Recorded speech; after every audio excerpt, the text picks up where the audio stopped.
Bom dia, queridos. Que a graça e a paz do Senhor estejam com todos.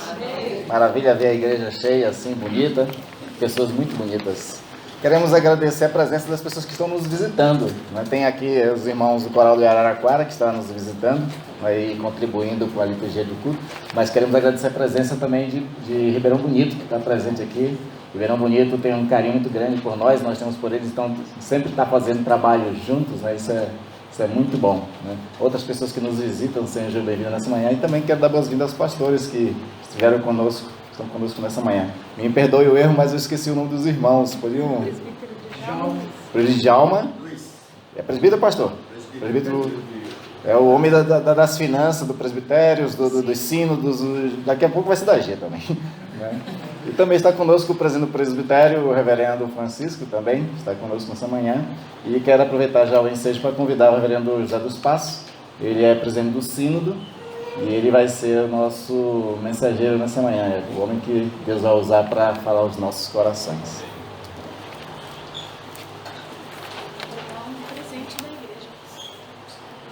Presente da igreja para mim? Claro. Poxa, obrigado, Gisele. Obrigado. Pastor, obrigado, viu, querido? Queridos, mas muito obrigado por isto.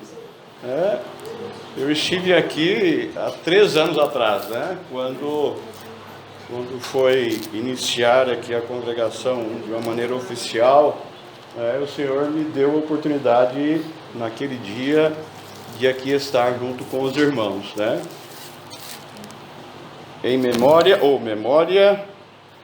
e esperança do reverendo Abival Pires da Silveira.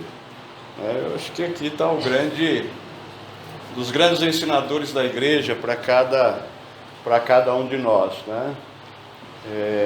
Eu convivi muito convivi um pouco com o reverendo Abival quando eu estava no seminário em 78, 81, né? O reverendo Abival, como pastor lá da primeira igreja, homem de Deus, é o que a gente só pode dizer, né? Homem de Deus. Queridos, eu agradeço a oportunidade que vocês me concederam mais uma vez, pastor, né? E Gisele, né? De estar aqui com vocês. Realmente é algo assim muito gostoso, né? Porque esse é um dia festivo. Eu estou aqui com minha esposa, né? Como diz, né? Carinhosamente a dona da pensão, né? A Eliana, né? Está aqui o nosso filho único também, né?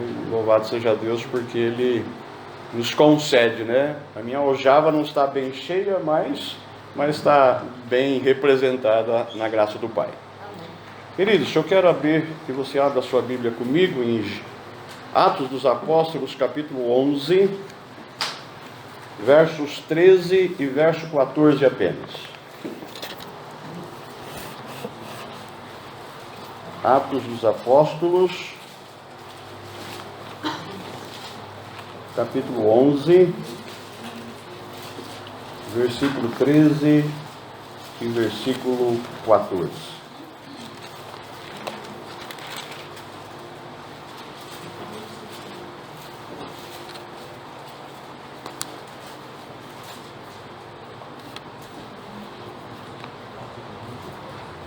Amém, queridos? Lá na minha comunidade, onde eu trabalho, né, na cidade palestina, eu sempre aguardo um pouco, né, e na maior parte do tempo nós temos que ajudar alguns irmãos e irmãs, né, por causa da dificuldade que eles têm, não só de leitura, pastor, mas também de achar as coisas, né, de achar os livros, essas coisas. Então, nós ajudamos os irmãos, né, a não só procurar, mas também vamos pausadamente lendo a palavra do Senhor juntos.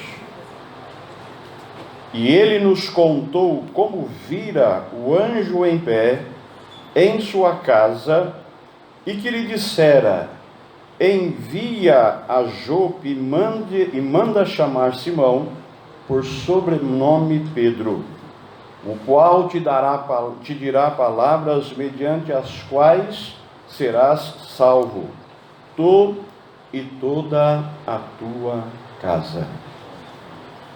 Tu e toda a tua casa.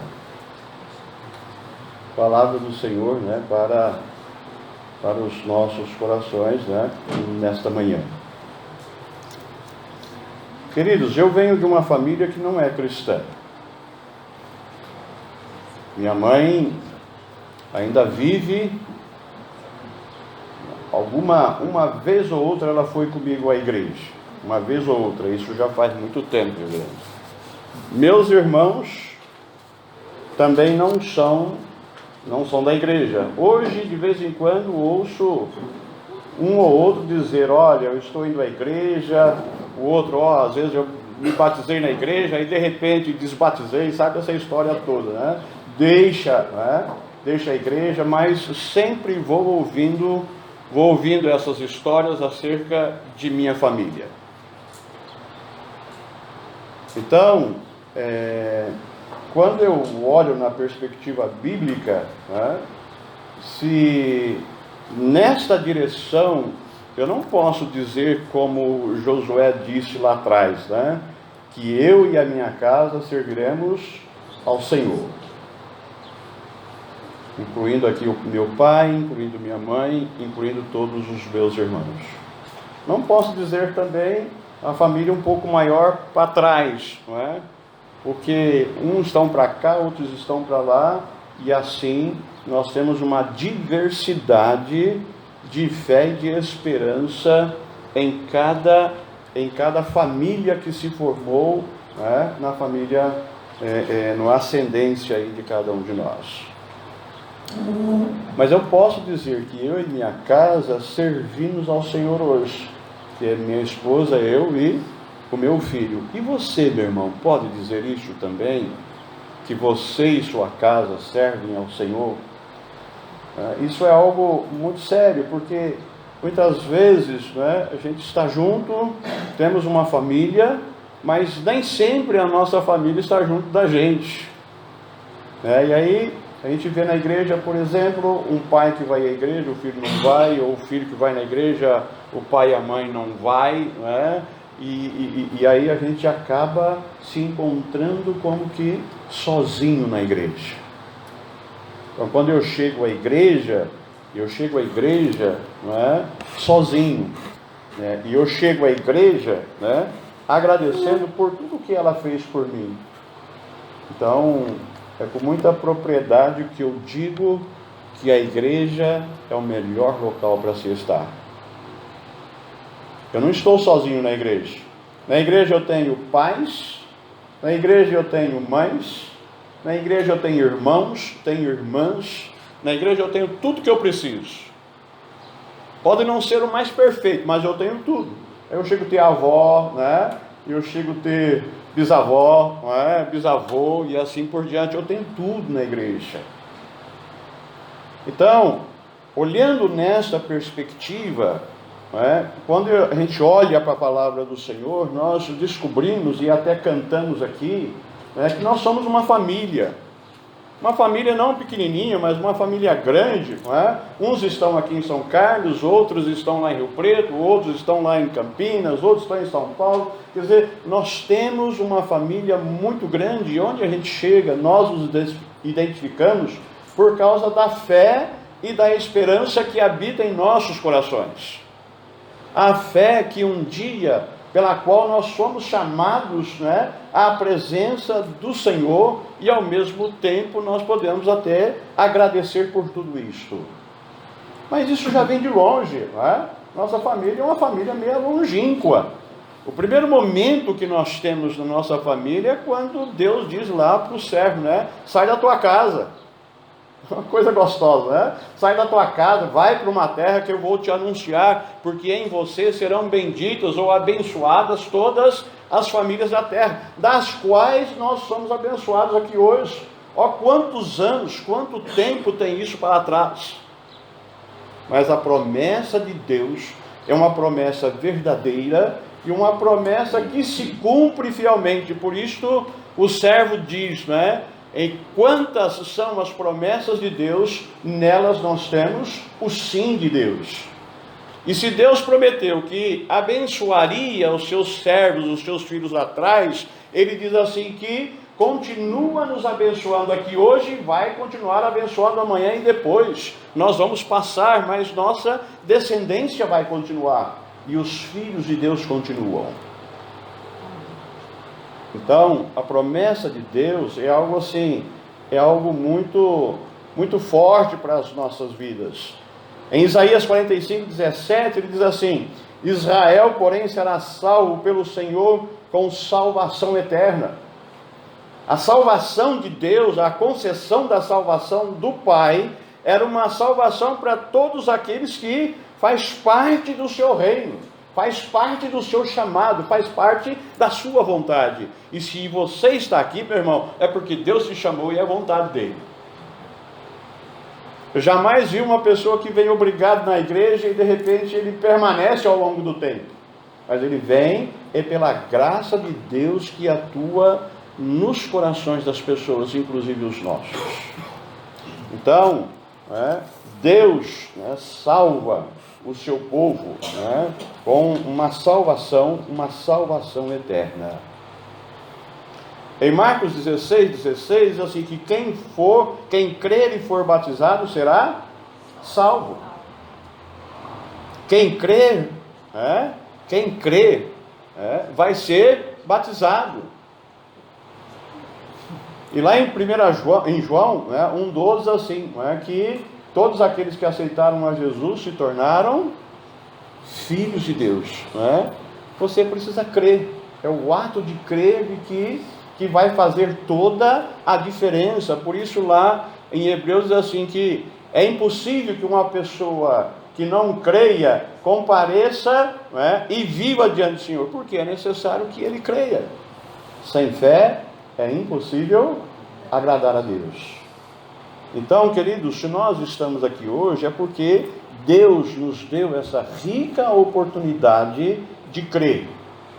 E no ato de crer, de ser salvo, pela aceitação que Ele nos concedeu de uma maneira muito gratuita. Nessa direção, eu quero ver 3 casos conhecidos dos irmãos que falam sobre essa questão da salvação sua e a salvação da sua casa. Vamos ver? O primeiro caso que nós temos, que podemos assim olhar e pensar sobre ele, é o caso aqui desse pessoal gentio, de um homem que vivia lá num determinado lugar, e ele era um homem temente a Deus, e num determinado momento da vida, Deus disse assim para ele: olha, as suas orações foram ouvidas, mas vamos fazer o seguinte, vai lá, chama um homem que está lá num determinado lugar e traga-o aqui, porque ele tem uma palavra minha para dizer a vocês.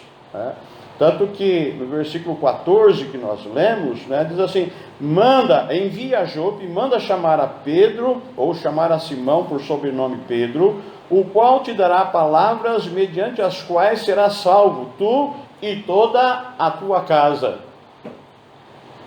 No primeiro momento em que Pedro tem a visão celestial, ele diz assim: não posso fazer isso. Como é que eu vou me misturar com pessoas que de repente não têm a graça, não têm as bênçãos de Deus, E Deus está dizendo assim: Pedro, eu estou enviando você exatamente lá, para trazer uma mudança de vida para aqueles corações. Às vezes Deus manda a gente fazer alguma coisa, mas nós nos recusamos porque nós dizemos: mas Senhor, é isto, é aquilo, como é que eu devo fazer? E aí a gente começa a questionar a vontade e a verdade de Deus.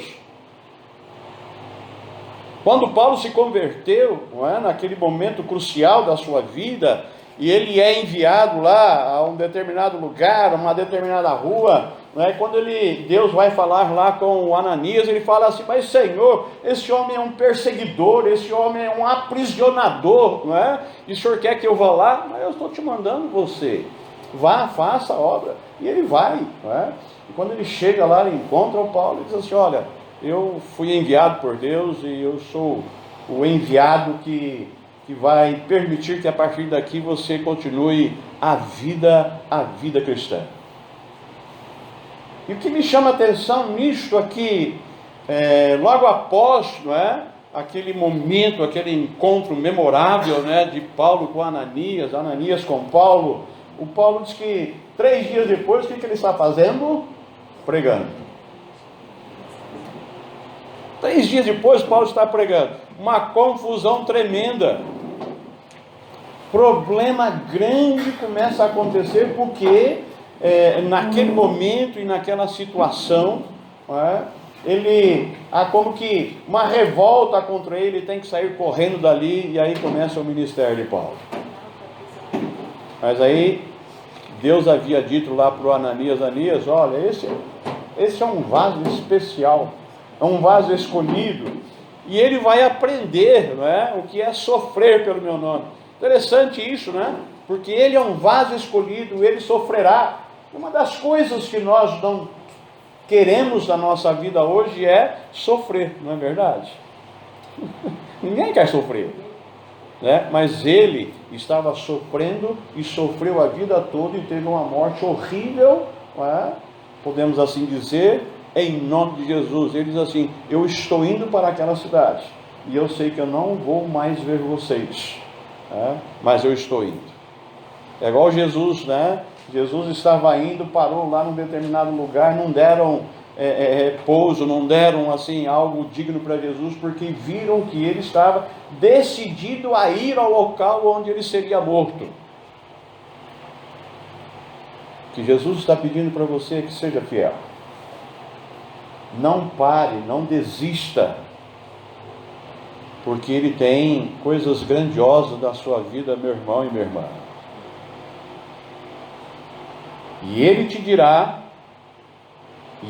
dirá palavras mediante as quais serás salvos tu e toda a sua casa. E é interessante que o texto, quando você continua lendo o texto, você vai ver que a salvação naquela casa, do dono da casa para a esposa, do dono da casa e para toda a sua família, com uma coisa a mais, né, naquela hora, que o Espírito Santo também desce sobre aquelas pessoas. Já pensou, pastor, se ele tivesse recusado, né? Se ele não tivesse ido exatamente lá, ido naquele local como Deus mandou, aquilo não teria acontecido, talvez de uma outra forma, de uma outra maneira, mas ele foi obediente e foi. E a salvação entrou naquele local. E quando ele chega aqui, ele está fazendo o quê? Uma defesa acerca da vida daqueles homens que também tinham aceitado a Jesus Cristo como Senhor.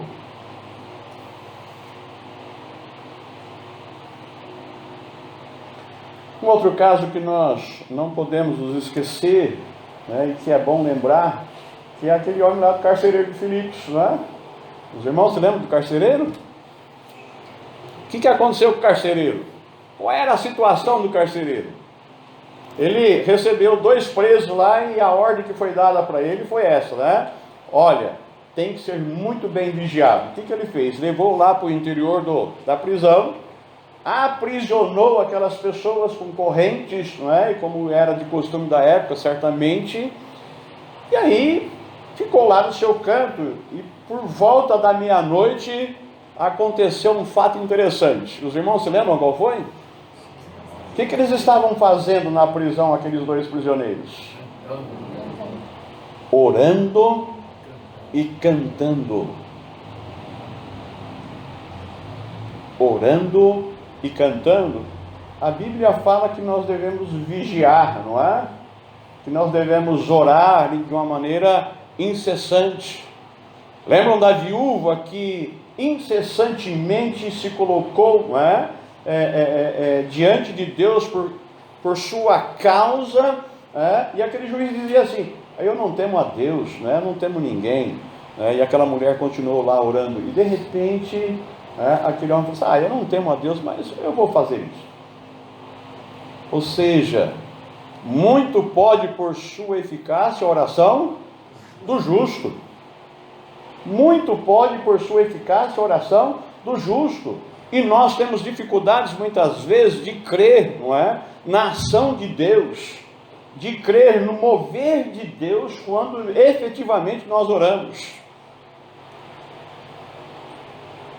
E essa é a confiança que nós temos para com Ele, que se pedirmos alguma coisa em seu nome, Ele nos ouve, diz a palavra.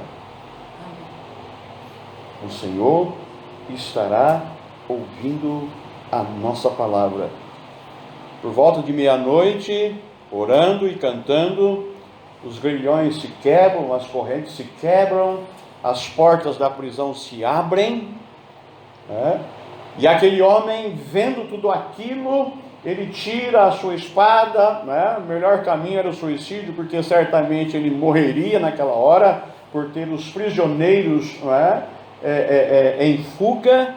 Aquele homem é barrado por uma palavra do servo, não faça isto que você está pensando, porque todos nós estamos aqui.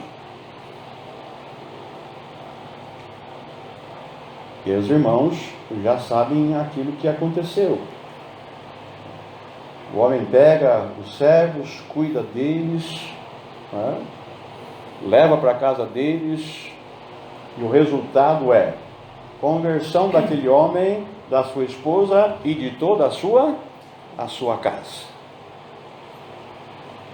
Uma conversão em massa novamente, uma família toda vem aos pés de Jesus, dentro de uma situação anormal, cadeia. Cadeia local, como a gente diz, não é local de gente boa, mas vamos pensar dessa forma. Lá tinha duas pessoas que não eram tidas como boas, e transformou a vida daqueles homens pela ação do Senhor nos seus corações. Deus fez assim com você, meu irmão. Deus fez assim comigo. Deus vai continuar fazendo com muitas outras pessoas que ainda vão nos suceder, ou vão continuar caminhando junto com a gente. Carcereiro.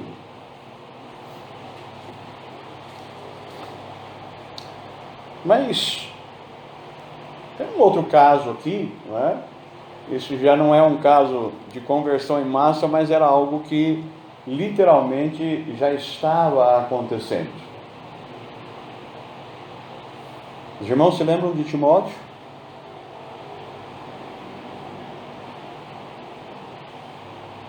Quem era a avó de Timóteo? Loide. E a mãe de Timóteo? Eunice. E o que é que elas tinham em comum? Buscavam a presença de Deus. Eles tinham a presença de Deus, Quer dizer, a avó já era convertida, converte lá a mãe, que converte o neto, ou se convertem ou se entregam a Jesus, E o Timóteo, ele é chamado para servir junto ao servo, e ele presencia coisas assim terríveis e horríveis na vida do servo, mas ele se mantém fiel. Ele vê encarceramento, ele vê aprisionamento, ele vê apedrejamento, ele vê açoites, e ele continuou firme. A palavra de Paulo para ele era: continua firme, continue reto, continue sempre na presença de Deus, porque Ele cuidará de você. As coisas que de repente pode tentar te tirar, deixe isso de lado, mire-se ou olhe-se tão somente para o Senhor e Consumador da fé. E Timóteo fez isso. Então, uma fé que passa de geração a geração, e que consequentemente chega até nós também. O que eu quero deixar para você nesta manhã, queridos, é isto, que a promessa de Deus é para você e é para a sua casa também. A promessa de Deus é para você e para a sua casa. Se você tem alguém dentro da sua casa que ainda não entregou a sua vida para Jesus, se você não está orando por ele, comece a orar por ele. Comece a orar por ele. Não tem tempo de oração. Às vezes a gente quer, às vezes não, Normalmente a gente quer orar hoje, para que Deus faça as concessões ontem. Isso não é possível, ontem já foi. A promessa de Deus é uma promessa para hoje e para amanhã. Então, se eu tenho alguém na minha família que não pertence ao Senhor, eu tenho que começar a orar hoje. Se eu já oro, continue orando. Quanto tempo nós precisamos orar pela conversão de uma pessoa? Eu não sei, você sabe? Não. Às vezes pode ser um dia, uma hora, um minuto, mas às vezes pode ser 10 anos, 20, 30, 40 anos. Mas o Senhor é fiel. O Senhor não te deixará em vão, porque Ele vai cumprir tudo aquilo que Ele prometeu para você.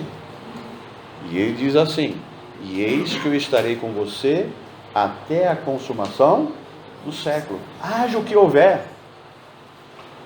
Haja o que houver, a promessa é para você e para a sua família, para os seus descendentes, para aqueles que ainda virão, para aqueles que ainda chegarão, né? É a promessa do Senhor. Deus te abençoe, meu irmão, e Deus te guarde. Amém.